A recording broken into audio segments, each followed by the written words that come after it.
Hi, I'm Kamali Melbourne. Thank you for watching my June 2020 showreel. Before we play the clips, I just wanted to say that everything you're about to hear was also written by me. That way you get a sense of my presentation style, but also the way that I write. Okay, on with the show. Reel. Good afternoon from the Turkish-Syrian border. Just behind me in Idlib is where the final chapter in this long Syrian war will be written and read. The Turkish government have given the Assad regime an ultimatum: remove your forces from the de-escalation zone area or face a military escalation. And that ultimatum has just hours left to run.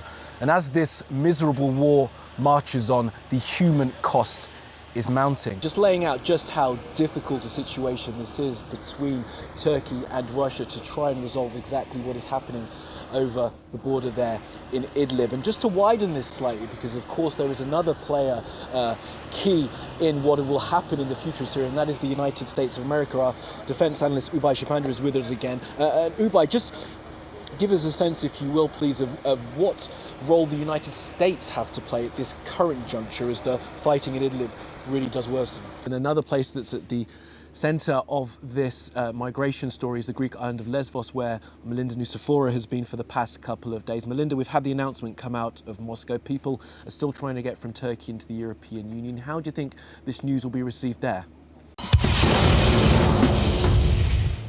Well, for a country founded on the back of black people, a people then systematically kept removed from the freedom and liberty that was written as part of that country's founding document, it's little wonder that there have been centuries of protest against that foundational hypocrisy and in favour of greater equality. And now much of those protests are captured on film. Now, the mailing of those bombs will become a landmark moment amongst many in this bizarre presidency that is Donald Trump's. Will they have any effect on how people vote next month? Maybe. Maybe they'll encourage the supporters of both sides to go to the polls if further encouragement were needed. That's TBC. But what it really does is it further widens the gap between the right and the left. It further polarizes and makes partisan the politics in the US. Now, people there are at the point where they can't even see the other side, let alone find common ground with them. The race to the White House is nearing the finish line. The big question: who will be the 45th president of the United States?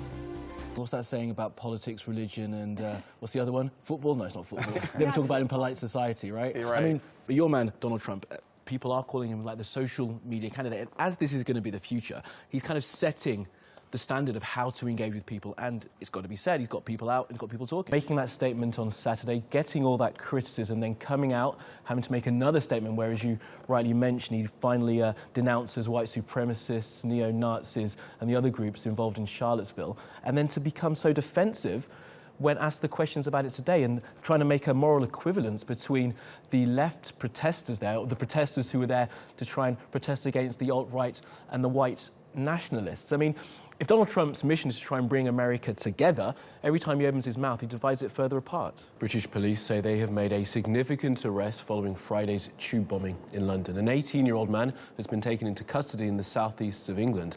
The country's terror threat level remains at critical, meaning another attack is believed to be imminent. Sarah Morris says this. Is there a responsibility on organisations like TRT World, the BBC and others to call out fake news where they see it? And further than that, is there, do you think, a responsibility supranationally perhaps to have some kind of education about how we consume news? Maybe is there a point where people need to be perhaps taught in school that you have to have a critical way of reading things? And is that a way that we can try and make this future a bit more palatable? Okay, around the world now for some other stories you need to know this Thursday. We told you a couple of weeks back about the Satanic Temple and their attempts to sue the Netflix reboot of Sabrina the Teenage Witch. Well, it turns out they have reached an amicable solution. They were looking for $50 million for breach of copyright. It's not clear what the settlement is. And this is how the boss of the Satanists, well, not the top boss of course, welcomed the settlement on Twitter.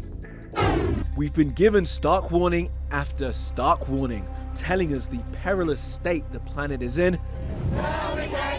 and that it's time to act. But how did things get so bad?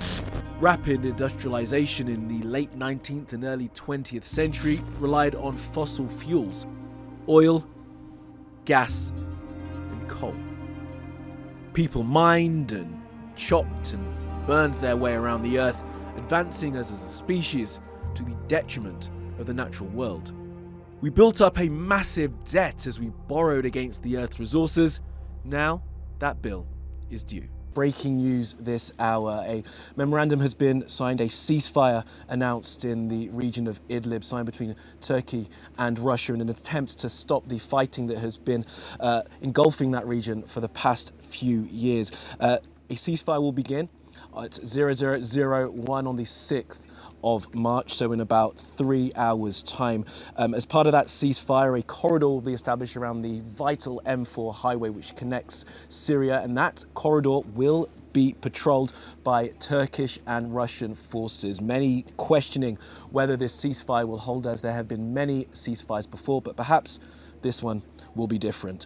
Okay, we'll have all the coverage on this developing story throughout the evening. Stay with TRT World. We'll be back at the top of the hour. That about does it for now from this rooftop overlooking the wonderful Hagia Sophia as the sun begins to set on the minarets on the skyline of Istanbul on this historic day when Friday prayers have once again been observed at the Hagia Sophia. For now, from the team here and from me, it's back to Maria in the studio.